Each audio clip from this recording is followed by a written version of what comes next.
décidé de nous suivre ce matin. Le studio 210 est tenté de remercier le GMTC pour les 8 ans dans quelques jours, pour ne pas dire dans quelques mois.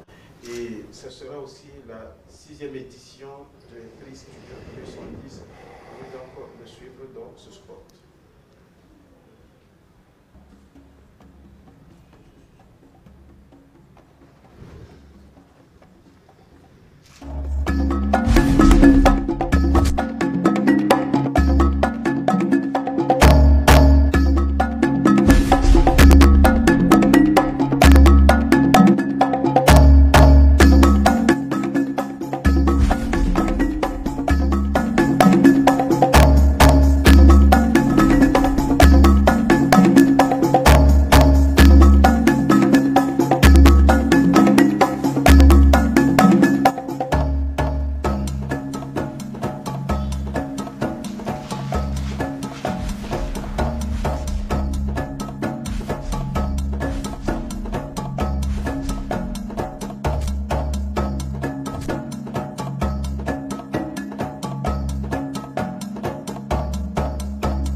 Voilà, Studio 210 continue. Merci, vous avez donc apprécié. À présent, question-réponse avec l'apôtre Richard Fila-Saint autour de la problématique du culte, les conséquences et les avantages. Apôtre, bonjour. Bonjour, bonjour chez vous. La problématique du culte, aujourd'hui, il y a autant de choses. Le culte à Dieu, le culte aux ancêtres, le culte aux esprits. Et vous avez donc évoqué ce sujet depuis un certain temps.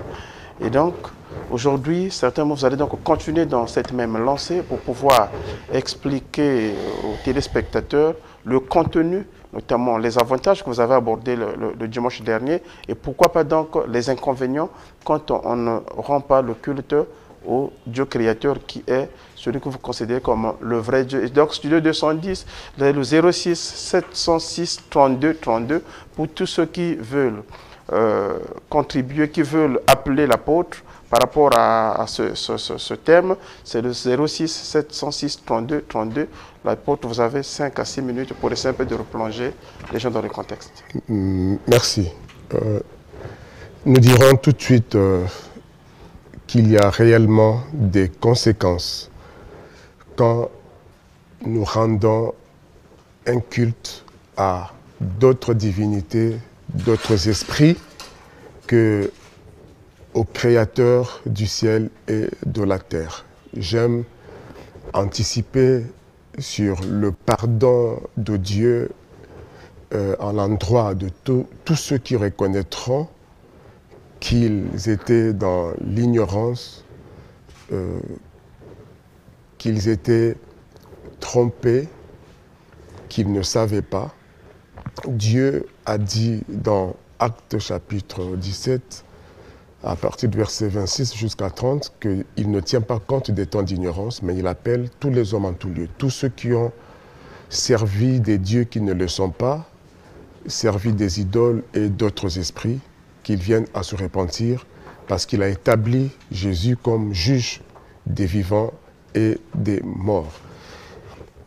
Toutefois, dans toute cette période d'ignorance ou d'obscurantisme spirituel depuis les temps anciens, les hommes depuis le temps d'Abraham, Abraham et ses ancêtres adoraient des idoles, ils étaient idolâtres comme sur toute la Mésopotamie d'alors, jusqu'à ce que Dieu se révèle à Abraham.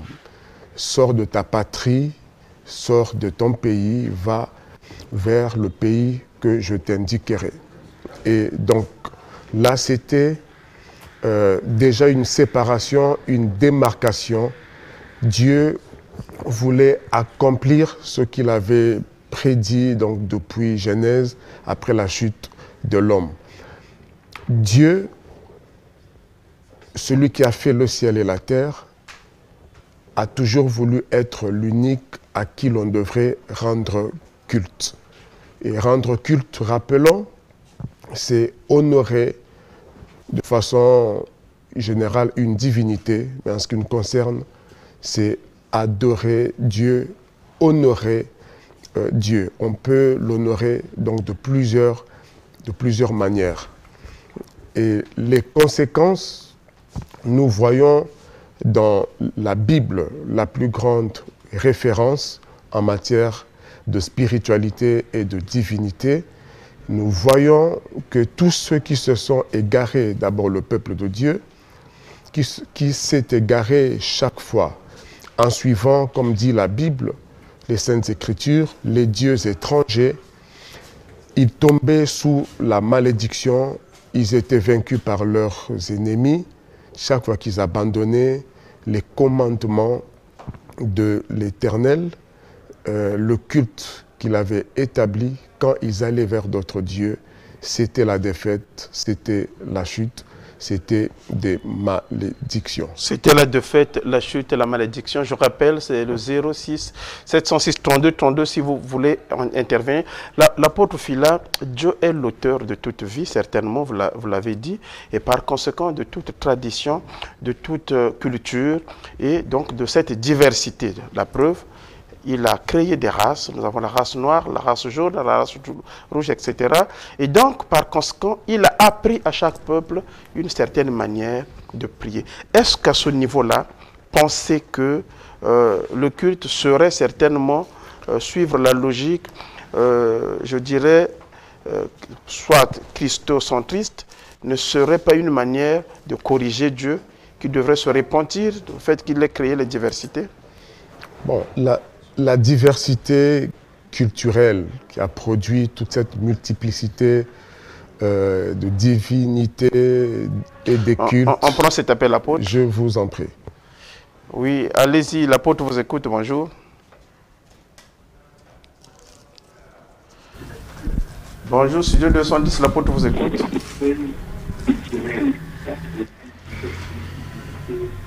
Donc, on a quelques petits soucis techniques. L'apôtre, vous avez la parole. Oui, la multiplicité des cultes et des divinités. Allez-y, on vous écoute. L'apôtre, il dit le plus grand livre de recherche spirituelle, l'apôtre parle de la Bible. Oui. Mais moi, je pense qu'il y a quand même une nuance, parce que entre la religion et la spiritualité, c'est vraiment deux phases différentes. Parce que la religion, c'est un peu la morale, et la spiritualité, c'est la science de l'esprit. Et je voudrais bien comprendre sur quelle base ils font cette assertion en disant que la Bible, c'est pour les recherches spirituelles, quoi. Voilà. Et après, je reviens encore pour une seconde question. Toujours en allant dans le sens du culte. Et dernièrement, j'avais posé la question à l'apôtre. Je n'ai pas été satisfait de sa réponse. Pour la simple et bonne raison, c'est que je lui avais demandé aujourd'hui quel est l'impact qu'il y a-t-il entre maintenant que nous avons la Bible et hier qu'on n'avait pas la Bible. Qu'est-ce que la Bible a pu apporter de meilleur aux Africains? Et quand j'ai suivi l'apôtre, il dit que bon, en Afrique, on avait connu le christianisme, ça faisait 400 ans, c'est vrai.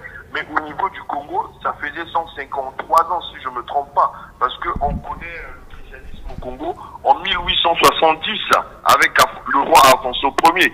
Mais donc, avant tout cela, avant 1870, nos aïeux qui ont vécu entre l'an 1 et l'an 1870, que sont-ils devenus? Sont-ils au paradis? Sont-ils au enfer? Merci beaucoup. Voilà. Je pense que nous avions compris l'essentiel de vos questions. L'apôtre, vous avez la parole. C'est deux questions qui vous est posées. Je voudrais citer tout de suite Abraham Lincoln. Sans la Bible, nous ne pourrions savoir ce qui est juste et ce qui ne l'est pas. Toutes choses les plus désirables pour le bonheur de l'homme ici-bas et au-delà, y compris le reste. Je peux en citer plusieurs.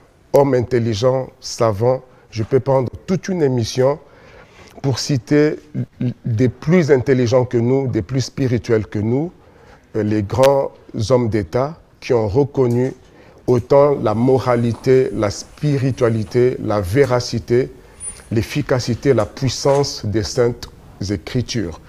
Donc, j'ai des raisons de présenter la Bible comme la référence en matière de spiritualité et la bonne spiritualité.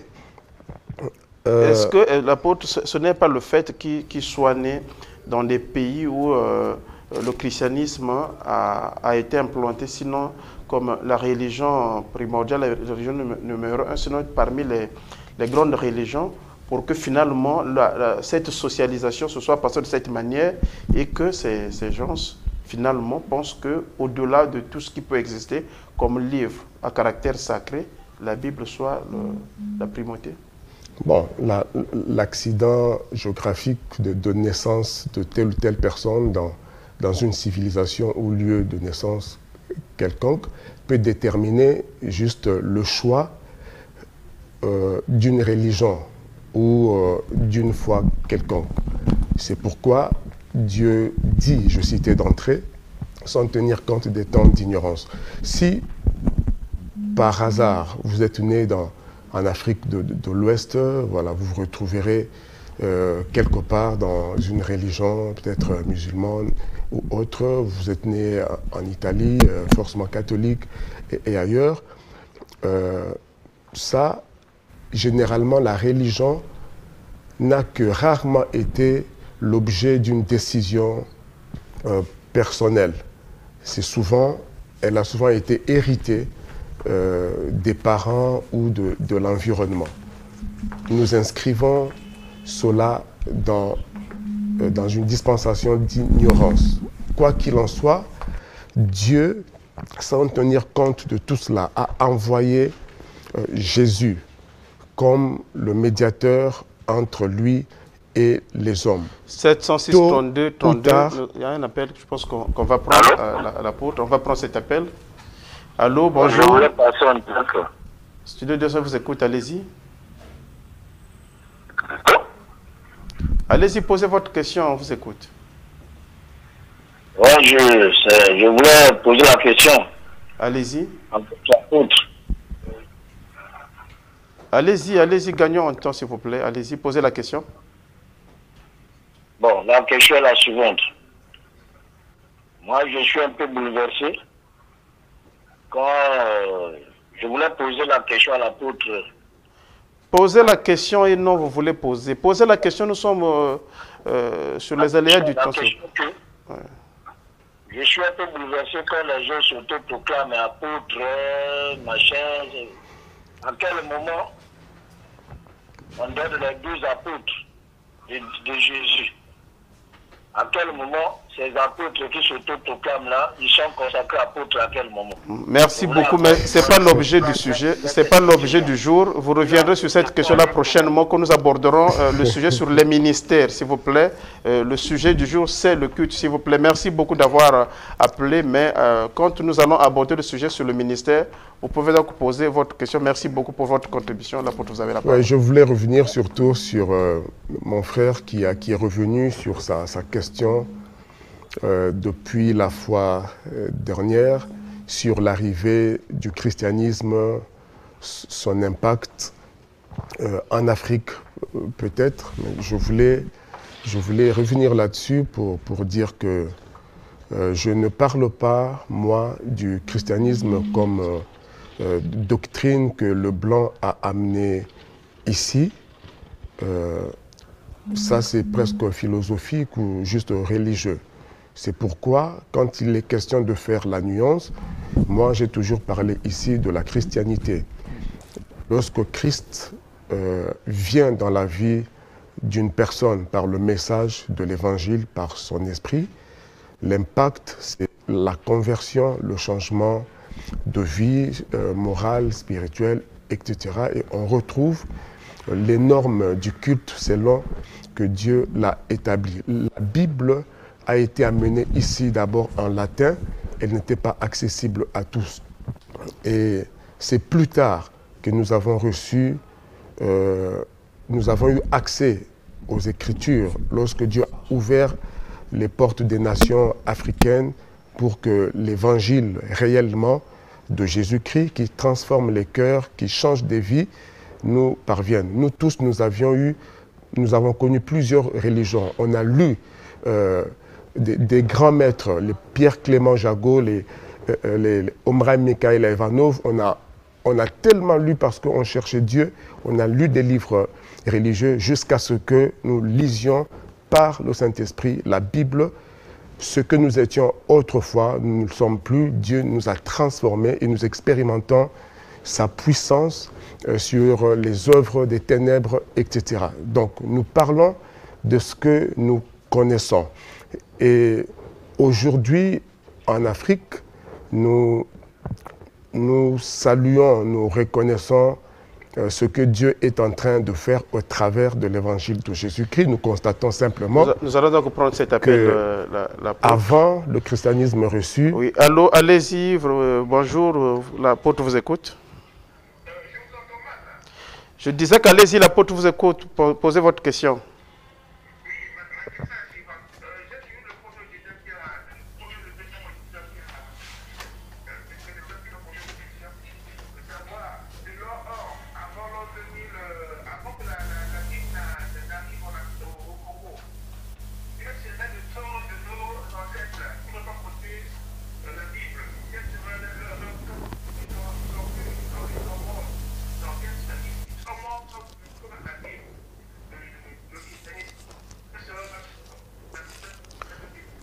Merci beaucoup. Nemo, quel est l'état de tous ceux qui n'ont pas connu le christianisme? Ok, je réponds avec Romains 2, versets 12 à 13. Tous ceux qui ont péché sans la loi périront sans la loi, et tous ceux qui ont péché avec la loi seront jugés par la loi. Ce ne sont pas en effet ceux qui écoutent la loi qui sont justes. Quand les païens qui n'ont point la loi font naturellement ce qui est prescrit, ce que prescrit la loi, ils sont eux-mêmes une loi pour eux-mêmes. Ils montrent que l'œuvre de la loi est écrite dans leur cœur. Leur conscience en rendant témoignage, leurs pensées, s'accusant ou se défendant tour à tour. Donc, Dieu a pris le soin de mettre sa loi dans notre conscience. Ceux qui n'ont pas connu la loi, l'évangile, seront jugés sans l'évangile. Parce que dans leur conscience, Dieu a mis la loi. Mais ceux qui ont écouté, reçu l'évangile, ceux qui ont entendu une seule fois que c'est Jésus qui jugera les vivants et les morts, repentez-vous, abandonnez l'idolâtrie, la magie, l'impudicité, toutes ces choses, ainsi que les faux cultes. Si vous avez entendu cela, au jour du jugement, c'est cette parole, cette loi qui vous jugera. Si nos frères, par exemple, en forêt, quelque part, quelqu'un perdu dans une certaine civilisation ou loin de nous, l'évangile ne lui a jamais été annoncé. Cette personne ne sera pas jugée par l'évangile parce qu'elle ne l'aura pas entendu. La Bible est claire là-dessus.